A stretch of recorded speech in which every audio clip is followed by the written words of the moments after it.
আমার গার্লফ্রেন্ডকে আমার কলেজে একটা ছেলে বলতেছে, আচ্ছা শোনো, আমার একটা বড় ভাই তোমারে পছন্দ করে, আমার বড় ভাই সরকারি চাকরি করে, তোমার সাথে রিলেশন করবে, তোমারে বিয়ে করবে। তখন আমার গার্লফ্রেন্ড কি বলতেছে শুনবেন না? আরে একটুকুনি সময় থাকলে শুনে যান না। আমার গার্লফ্রেন্ড ছেলে দেখে কি উত্তর দিচ্ছে। আমার গার্লফ্রেন্ড বলতেছে, আচ্ছা শোনো, আর এসব রিলেশন করবো না, তোমার বড় ভাইরে বলো ডিরেক্টলি আমার বাসায় প্রস্তাব দিতে, রাজি হলে বিয়ে করে ফেলবো। আমি উপস্থিত দিয়ে রয়েছি, আমাদের রিলেশন রানিং চলতেছে। গার্লফ্রেন্ড এমন উত্তর দিল।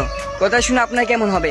আমি সাথে সাথে বন্ধুর মুখ থেকে কথাগুলো শুনে আমার গার্লফ্রেন্ডে কল দিছি। আর আমি আমার বন্ধুর মুখ থেকে যখন এই কথাগুলো শুনছিলাম, আমি সত্যি অবাক হয়ে গেছিলাম। তাহলে সত্যি আমার সাথে টাইম পাস করতেছে।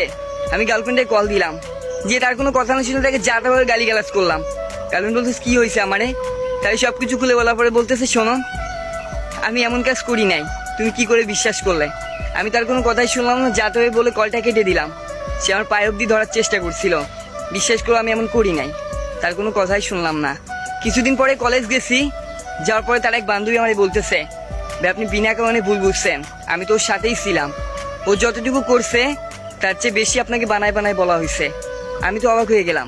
আমার বন্ধুই তো কথাগুলো আমারে বললো। আমি তো অবাক হয়ে গেছিলাম। বন্ধু বলতেছে এক কথা, ওর বান্ধবী বলতেছে আরেক কথা। আমি বললাম কি হয়েছিল একটু ওই দিন বলবো আমাকে? বলতে ভাই শোনেন, আপনার বন্ধু রিয়াদ এসে বলতেছে, সুরাই আমার একটা বড় ভাই তোদের পছন্দ করছে, তোর সাথে তো ইমনে ঘন ব্রেকআপ হয়, তার সাথে আমার বড় ভাইয়ের সাথে রিলেশন কর, সরকারি চাকরি করে। নীরা বলতে সে দেখা যাবে না। এইটুকু পর্যন্ত শেষ হয়ে গেছে কথা, এর বেশি কোনো কথাই হয়নি। আর আপনি বিনা কারণে নীলার সাথে ভুল বুঝছেন, ও কখনো এই কথা বলেনি, আপনার বন্ধু এগুলা করছে। আমি তো অবাক হয়ে গেলাম, বন্ধুই তো আমার এই কথাগুলা বললো। তার মানে বন্ধু আমার সাথে বেইমানি করলো, আমার গার্লফ্রেন্ডের সাথে আমার সম্পর্ক নষ্ট করলো। সাথে সাথে গার্লফ্রেন্ডে কল দিলাম, তার ফোনে ফোন ঢুকতেছে না। তার বান্ধবীকে জিজ্ঞাসা করলাম সুরায়া কোথায় আছে। ও তো আজ কয়েকদিন ওর কলেজে আসতেছে না, জানি না ওর কোনো আমি খোঁজ খবর পাচ্ছি না। আমি তো ভয় পেয়ে গেছিলাম, তাহলে কি ও কিছু একটা করে ফেলছে। আমি গার্লফ্রেন্ডের বান্ধবীরে বললাম, প্লিজ একটু আমার সাথে কথা বলা দিও, যে করে হোক। ও বললো আচ্ছা ঠিক আছে, আমি ওর বাসায় যাচ্ছি। রাতের বেলায় দেখি কল দিছে, আমি বলতেছি রাগ করছো আমার পর, প্লিজ আমারে মাফ করে দাও, আমি জানতাম না তোমার নামে এগুলা বলছো। আমি ভাবছিলাম তুমি সত্যি সত্যি এগুলা করছো, প্লিজ আমারে ক্ষমা করে দাও। ও বলতেছে আরে না, আমি তোমার উপর রাগ করবো কেন? আসলে আমি জানতাম যে তুমি সব ভুল বুঝতে পারবা, তুমি আমার কাছে ফিরে আসবা।